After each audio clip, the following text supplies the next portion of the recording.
Salut les amis, j'espère que vous allez bien. On se retrouve pour une nouvelle vidéo sur Dragon Ball et aujourd'hui on va parler du nouvel antagoniste qui a été présenté dans l'univers étendu de Dragon Ball. Je vais bien sûr parler de Silas, ce méchant qui sera un petit peu la source de problème dans ce nouveau jeu Super Dragon Ball Heroes World Mission qui sort en France, et ça c'est plutôt une bonne nouvelle. Et très franchement je suis hypé parce que premièrement c'est Toyotaro qui a fait ce chara design, mais surtout que j'ai fait des recherches et vous allez comprendre pourquoi il est plutôt hypant. Déjà je sais pas vous, mais je trouve son chara design plutôt réussi. Il fait méchant mais à la fois pas méchant, comme si c'était un gars qui était au final gentil dans le passé. C'est exactement le cas puisque je pense que tout le monde a vu plus ou moins le trailer et on nous apprend qu'il faisait partie de la patrouille galactique et en plus de ça de la police du temps de Kronoa. Et c'est là où c'est très intéressant puisque plus j'ai fait mes recherches et plus j'ai vu à quel point ce personnage pourrait être pertinent pour connecter un petit peu tout ce qu'il y a dans Super Dragon Ball Heroes, mais en plus de ça faire pas de l'ombre mais une connexion avec Dragon Ball Super. Alors certes pour l'instant je suis d'accord avec vous,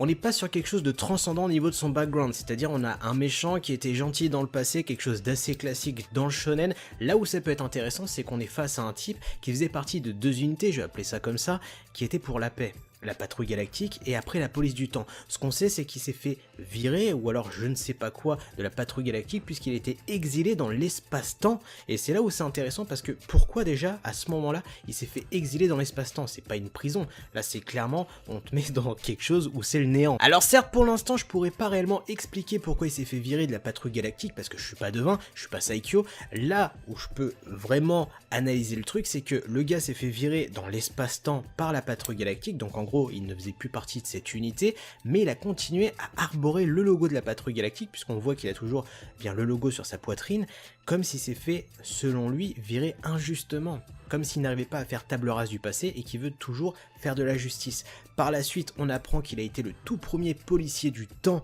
donc cette unité créée par Kronoa, donc cette Kaioshin du temps, et c'est là où c'est intéressant parce qu'on voit que le gars, il a voué une grande partie de sa vie pour la paix. Là où ça peut être super intéressant, c'est imaginer le pourquoi du comment il s'est fait virer de la patrouille galactique. Est-ce qu'il s'est fait avoir? Est-ce que quelqu'un aurait menti sur son dos pour qu'il se fasse virer par le roi galactique?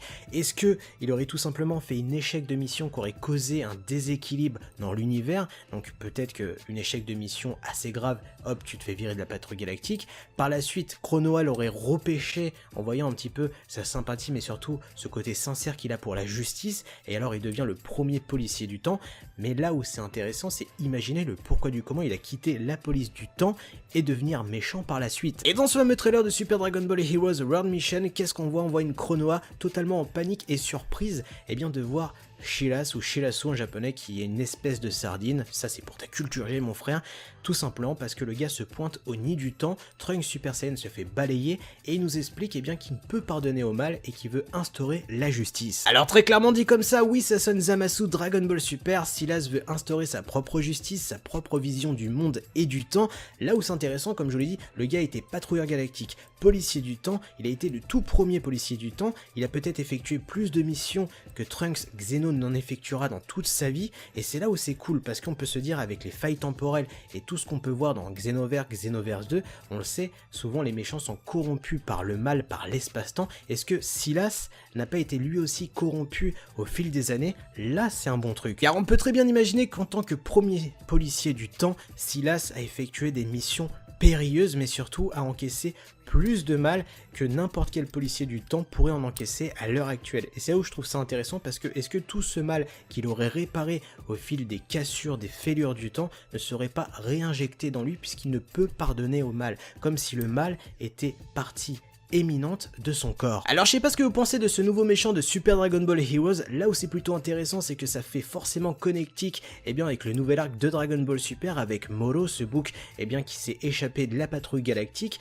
Et ce qui est bon à savoir c'est que ce perso Silas est tout simplement un chara design rejeté de la Shueisha pour le manga Dragon Ball Super qui a été réutilisé pour Super Dragon Ball Heroes. Dans tous les cas, si vous avez plein de théories à me proposer en commentaire, n'hésitez pas, n'oubliez pas de liker, de partager, de vous abonner à la chaîne YouTube. Sur ce, moi je vous laisse, tchuss!